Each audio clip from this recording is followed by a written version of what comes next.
Have you ever looked around at the world, at the constant noise, the pressure to perform, to be seen, to go viral, and just wondered, why be Catholic? In a culture that shouts, the Church often whispers.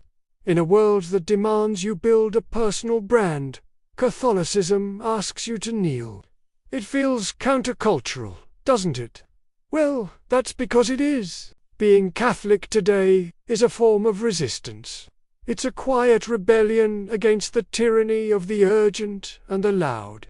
It's a commitment to a different kind of value system, one that treasures what is hidden, what is small, what is silent. This isn't about being outdated. It's about being timeless. It's about choosing substance over spectacle. It's about joining a resistance movement for the soul. So, how does this resistance work in practice?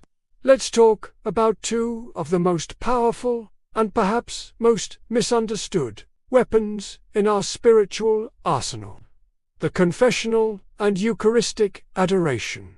Think about the confessional. It's literally a small, hidden room. It's the ultimate inner room that Jesus talks about in the Gospels. In a world that airs all its drama publicly, we go into a quiet box, speak our deepest faults in a whisper, and receive a mercy that the world can't even comprehend. This isn't therapy. It's a divine transaction. It's an encounter with a love that doesn't cancel you, but cleanses you, all in secret. Then there's adoration. You walk into a chapel, and there, in a golden monstrance, is the Eucharist. It's Jesus, hidden under the appearance of bread. And what do? We sit. We kneel. We are simply present. There's no light show, no concert, no entertainment. It's just you and a hidden God in the quiet. This isn't boring. It's profound. It's a silent protest against the world's demand for constant stimulation. It's letting God be God and letting yourself just be loved by Him. These practices, the sacraments, they aren't meant to entertain us. They're meant to transform us. They are encounters with the living God who prefers the whisper to the whirlwind.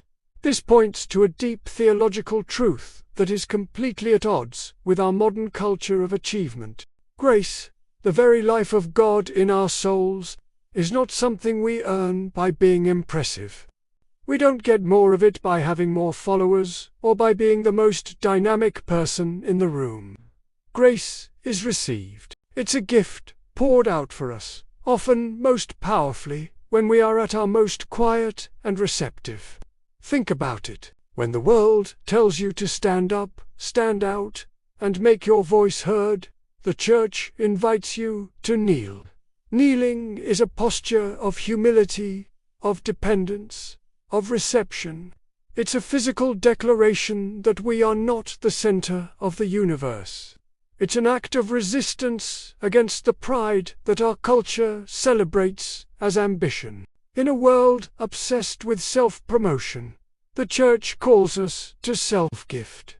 In a world that values visibility, the Church celebrates hidden holiness, the secret prayer, the unseen act of charity. This isn't a weakness. It's a radically different kind of strength. So here is my invitation to you, my challenge for this week. Find a quiet church or an adoration chapel near you. Just go. Don't bring a long list of things to say. Don't worry about feeling something amazing. Just go and sit for 10 or 15 minutes. Unplug from the noise. Resist the urge to be productive or entertained. Just be present to the presence. Allow the silence to do its work. Let the quiet seep into your bones. Let this small act of resistance remind you of who you truly are. Not in the eyes of the world, but in the eyes of God. It's in these hidden moments that we find our true strength. Thank you so much for joining me in this reflection. In our next and final video in this series, We're going to talk about reclaiming your ultimate identity in a world that wants to define you. You won't want to miss it. Please consider subscribing so you don't miss out. God bless.